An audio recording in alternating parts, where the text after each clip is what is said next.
હા વિનોદભાઈ, હા હું મંદિરે તમારી પાસે 2 વાર મળવા આવ્યો. મને ખબર હતી કે તમે મંદિરે આવો છો, પણ 2 દિવસે તમે મંદિરે નથી આવતા. છો ક્યાં તમે? અરે પણ તમે એકવાર મોઢું તો બતાવો. એક કામ કરો, તમે આરામથી મારા ઘરે જ બેસવા આવો, એ બાને ચા પાણી પીએ. હા વાંધો નહીં, આવો. હા, મારો મિત્ર છે વિનોદ. સાંભળી લીધી હો વાતો તમારી. ક્યાં ગપાટા મારવા ગયા તા? કીધું નહીં, મંદિરે ગયો તો. આ વિનોદને મારે મળવું હતું, ઘણા ટાઈમથી મળ્યો નતો. પણ જો ને અત્યારે ફોનમાં વાત થઈ, અત્યાર સુધી ફોન બનાવતો તો હમણાં લાગ્યો. બસ મંદિર દર્શન કરવા જાવ છો કે ખબર નહીં હું કરવા જાવ છો? એટલે બાપા દર્શન કરવા જ જઈએ અને ભાઈબંધ મિત્રોને મળવા જઈએ, બીજું મારે કામ શું હોય? એમાં 2-2 કલાક વહી જાય તમારો ટાઈમ. બેટા કેમ તો આવીને આમ ચૂપચાપ બેસી ગયો? ના ના, મેં કીધું તમારું પૂરું થાય તો હું કઈક બોલું. અમારું પૂરું ક્યારે નથી થવાનું. તું બોલ. તો પત્યું ને? બોલ. જો મમ્મી, મારે છે ને તમારી સાથે એક જરૂરી વાત કરવી છે. હા તો બોલ બેટા, બોલ. મમ્મી, તમને આ ગીતાની ફ્રેન્ડ અંજુ, એનાથી શું વાંધો છે? કેમ એને ઘરે આવવાની ના પાડો છો? શું કામ એને હા પાડું ઘરે આવવાની? તે એના કપડા જોયા છે ક્યારે? આટલા ટૂંકા કપડા પહેરે છે, મતલબ અહીંયાથી આખું શોલ્ડર દેખાય, આખો ખભો દેખાય, અને કઈ શરમ તો છે નહીં. અને બોલવાની તો એટલી મોફટ છે ને કે જેની વાત ન પૂછો. અને બીજી વસ્તુ કે આપણી વહુને બગાડવામાં કાંઈ બાકી નથી રાખતી. તમને કેમ એવું લાગે છે કે એ ગીતાને બગાડે છે? અરે મને તો લાગે છે તને બી બગાડે છે જોડે જોડે રહીને. જો મમ્મી, ગીતાને છે ને એક જ ફ્રેન્ડ છે, અને જ્યાં સુધી હું અંજુને ઓળખું છું ને ત્યાં સુધી અંજુ છોકરી સારી છે. અને રહી વાત બીજી, તો સાચું કહું ને તો તમને આ વાત નથી ખુશતી. હકીકતની વાત તો બીજી જ છે. હે શું છે? બોલ, તું જ બોલી દે ને. તો પછી આટલું બોલે છે તો વધારે બોલી દે. તો સાંભળો, તમને જે આ મેન વાત ખૂચે છે ને એ છે કે ગીતાની ફ્રેન્ડ અંજુએ મારા મામાને લગ્ન માટે ના પાડી દીધી. આ સગપણ કરવાની ના પાડીને એ જ વાત એને ખૂચે છે. હવે મને બધું સમજાય કે ઈ ગીતાની ફ્રેન્ડ અંજુ અહીંયા આવે છે, તારી મમ્મીને ગમતું નથી. પણ મેન પોઈન્ટ તે વાત કરી ને એટલે મને બધું ખબર પડી ગઈ. તને ખબર છે, આ તારો ભાઈ, તારા ભાઈને તો કેટલા વખાણ કરે છે, પણ મને એક વાત તો જવાબ આપ. તારો ભાઈ જ્યારે 18 વર્ષનો હતો ને ત્યારથી છોકરીઓ જોવા જાય છે. અત્યારે 38 વર્ષનો છો. આ 20 વર્ષની અંદર એને 30 છોકરી જોઈ. કેટલી? 30. એક છોકરી ન ગમી? અરે છોકરી તો ગમી જાય છે, પણ આ મુરત્યો કોઈને ગમતો નથી. અને તમે જે આ કપડાની વાત કરો છો ને, તો આ સમય પ્રમાણે બધા પોતપોતાની મરજી પ્રમાણે કપડા પહેરે, અને કપડાથી છે ને કઈ સંસ્કાર નક્કી નથી થતા. વાતો કરો છો તમે. તને નથી લાગતું કે તું વધારે જ પડતું બોલતો હોય કઈ? હા તો સાચું બોલું ને તો બોલું, અને સાચું તો છે ને સગા બાપને પણ કહેવાય. હા બેટા, ઈ વાત તે સાચી કીધી. સાચું સગા બાપને કહેવાય, પણ અહીંયા કેવું થયું છે, અહીંયા થોડુંક અવળું છું છે. સાચું સગી માને કહેવાય. બસ હવે વધારે પડતું ફોર્મમાં ફરવાની કોઈ જરૂર નથી. અને તું એમ કે છે કે અંજુએ ના પાડી, બરાબર? મારા ભાઈમાં કમી શું છે? તું મને એક કમી બતાવ પહેલા, પછી તું મને કહેજે. ઈ કહે છે કે મારા ભાઈમાં કમી શું છે? મને એક વાતનો જવાબ. તારા ભાઈમાં એવા કયા સદગુણો છે, કયા એવા સારા સંસ્કારો છે? અરે ઈ આખો કમીથી ભરેલો છે. તને ખબર છે, પણ તને ઈ નહીં લાગે, કારણ કે તારો ભાઈ છે એટલે ઈ બધા એના સંસ્કાર તને સારા લાગશે, બહુ સંસ્કારી લાગશે. મને એક વાતનો જવાબ આપ. તારો ભાઈ સંસ્કારી છે, સારો છે, અત્યાર સુધી એની સગપણ કેમ નથી થયું? એની સારથના બીજા છોકરાઓ 2 છોકરાના બાપ બની ગયા. પણ એટલા માટે થયું કે ઘરના જ આવી રીતે કરતા હોય તો ક્યાંથી સગપણ થવા દો તમે લોકો? શું કીધું?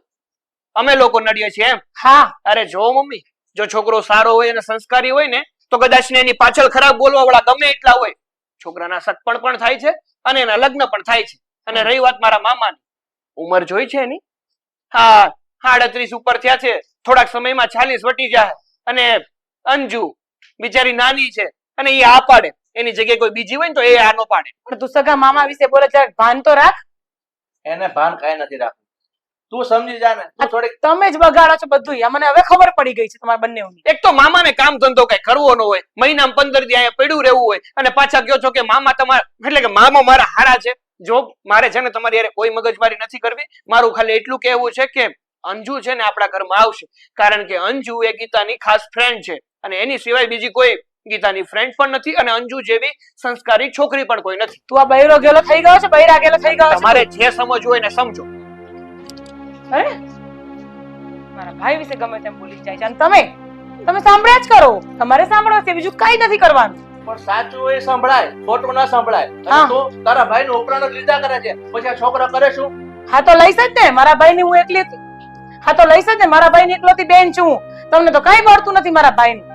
જો મને એક વાતનો જવાબ આપ.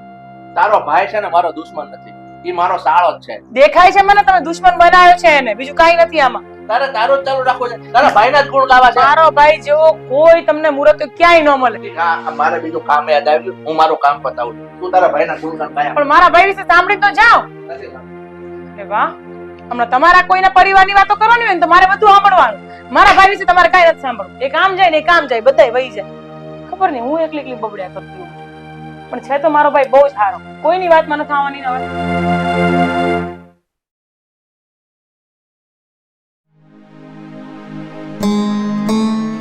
અરે આ ગઈકાલે ફંક્શન ગયું, હું ગીતાને ઘરે જઈને ઇન્વિટેશન આપી આવેલી, છતાં એ કે એની ફેમિલીમાંથી કોઈ વ્યક્તિ દેખાયા જ નહીં. કેમ નહીં આવ્યા હોય? શું પ્રોબ્લેમ થઈ હશે? હવે એને કોલ કરીને પૂછી લો એકવાર.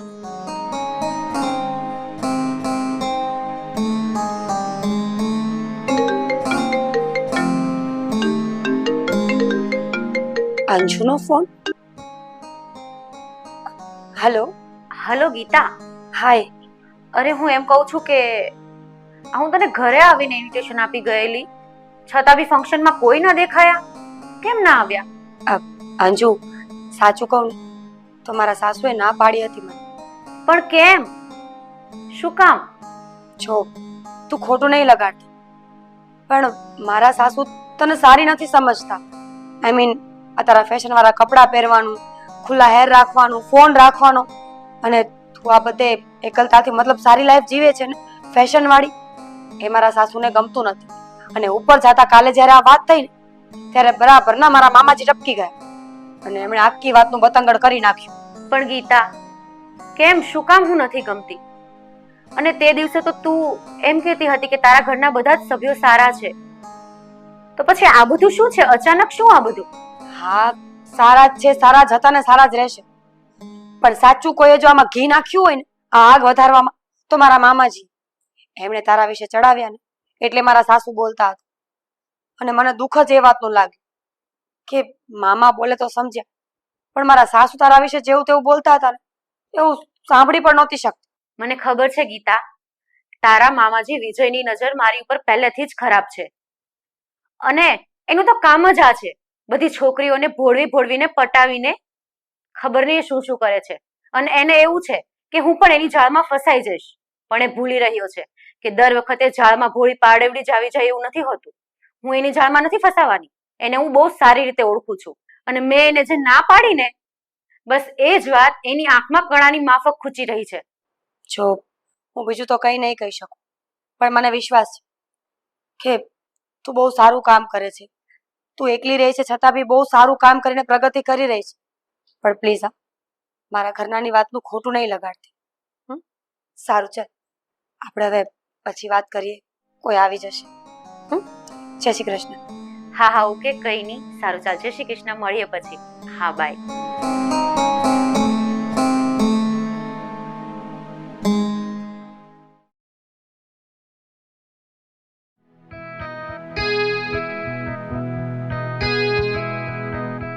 હે આકાશ. અરે અંજુ તું? હા હા અચાનક. પણ એક વાત પૂછું તને. હા બોલો. હા અંજુ, હમણાં થોડાક દિવસથી કેમ ઘરે નથી આવતી? આ તારી બેનપણી હંમેશા મને કહે કે હમણાં થોડાક દિવસથી આ અંજુ આવી નથી રહી. અને તારી તબિયત તો ઠીક છે ને? જો એવું કઈ હોય તો કહેજો. અરે ના ના, હું બિલકુલ ઠીક છું. પણ ઘરે કેમ છે બધા? બસ ઘરે તો બધા મજામાં છે. અવારનવાર આ તારી બેનપણી તને બહુ યાદ કરતી હોય છે, પણ શું કામ નથી આવતી એ કહીશ? કઈ કામમાં અટવાઈ ગઈ છો કે પછી કઈ બીજું કારણ છે? અરે આકાશ, એકચ્યુઅલી એમાં એવું છે ને, જે વાત શાયદ તમે પણ જાણતા જ હશો, મારે આદત છે આવી રીતે મોડર્ન રહેવાની પહેલેથી જ. અને મેં વાત કરેલી ગીતા જોડે, એણે કીધેલું કે હું તમારા ઘરે આવું છું એ તમારા મમ્મીને પસંદ નથી. તો શું કામ તમારા ઘરમાં પ્રોબ્લેમ થાય એવું કરવું જોઈએ મારે? એટલે આકાશ, ગીતાને કહી દેજો એ મને ભૂલી જાય. હું હવે તમારા ઘરે નહીં આવું. શું? ગીતાને કહી દઉં કે હવે તું એને મળવા નહીં આવે, ગીતા તને ભૂલી જાય? અરે આ કેવી વાત કરે છે તું? અરે તું સમજવાની તો કોશિશ કર. તું અને ગીતા આ બંને નાનપણથી એકબીજાની ફ્રેન્ડ છો, અને ગીતાને તારી સિવાય બીજી કોઈ ફ્રેન્ડ નથી. અને જ્યારે તારી વાત કરું તો તારે ગીતા સિવાય કોઈ ફ્રેન્ડ નથી. તો પછી જો તારે છે ને મારા ઘરે આવવામાં કોઈ જાતનો સંકોચ રાખવાની કોઈ જરૂર નથી. ખુશી ખુશી તું મારા ઘરે આવી શકે છે, એટલે ખોટું ટેન્શન ના લે, સમજી? પણ આકાશ, રહી વાત ચાલો ને ગીતાની, તો એ તો બધું છોડો, પણ તમારા મામા, એણે તો મારા ઉપર ખબર નહીં કેવી દ્રષ્ટિ નાખી છે અને મને ખરાબ સાબિત કરવાની કોશિશ કરી છે. હું કઈ રીતે આવું ત્યાં? અંજુ, સાચું કહું ને તો હકીકતમાં જેમ ગીતા મને કહેતી ને એવી જ છે તું.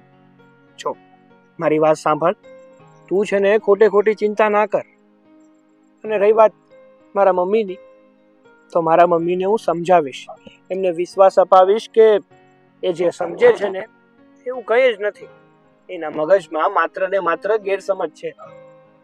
અને રહી વાત મારા મામાની, તો એનો પર્દાફાશ તો હું મારા મમ્મી આગળ જરૂરથી કરીશ, સમજે? આકાશ, મને ખબર છે, તમને ખબર છે એક વાતની, હું નાની હતી ને ત્યારથી મારા મમ્મી પપ્પા એક્સપાયર થઈ ગયા છે. અને ગીતા સાથેની ફ્રેન્ડશિપ મારી હંમેશાથી મજબૂત રહી છે. તો એણે જ મને મોટી કરી છે એવું કહો તો પણ ચાલે. અને એણે મને બહુ સપોર્ટ કર્યો છે અત્યાર સુધી. હું એને ભૂલવા નથી માંગતી કે એને છોડવા પણ નથી માંગતી. પણ તમારા મામા, ખબર નહીં હું શું કરું, મને કાંઈ સમજાતું નથી. અરે હું એ તો તને સમજાવવા માંગુ છું કે તારે છે ને બિલકુલ ડરવાની કે ચિંતા કરવાની કોઈ જરૂર નથી. કહેવાય છે ને કે અમુક લોકો હોય જ છે એવા કે જ્યાં સુધી કોઈને હેરાન ના કરે ને ત્યાં સુધી એમને શાંતિ નથી મળતી. અને પોતાનો સ્વાર્થ પૂરો ન થાય ને એ માટે એ બીજા લોકો સાથે ગમે તે કરી શકે છે, એ લોકોને બદનામ પણ કરી શકે છે. પણ હું અને ગીતા છીએ ને તારી સાથે, બધું જ ઠીક થઈ જશે. એટલે તારે ખોટી ચિંતા કરવાની કે ઉપાધિ કરવાની કોઈ જરૂર નથી. અને મારા ઘરે પણ તારે આવવાનું છે. જો તું મારા ઘરે આવીશ ને તો ગીતાને સારું લાગશે અને તને પણ, સમજી? થેન્ક યુ સો મચ આકાશ. તમે લોકો મને કેટલો સપોર્ટ કરો છો. ગીતા કરતા પણ વધારે સપોર્ટ તો તમારો છે અત્યારે મને.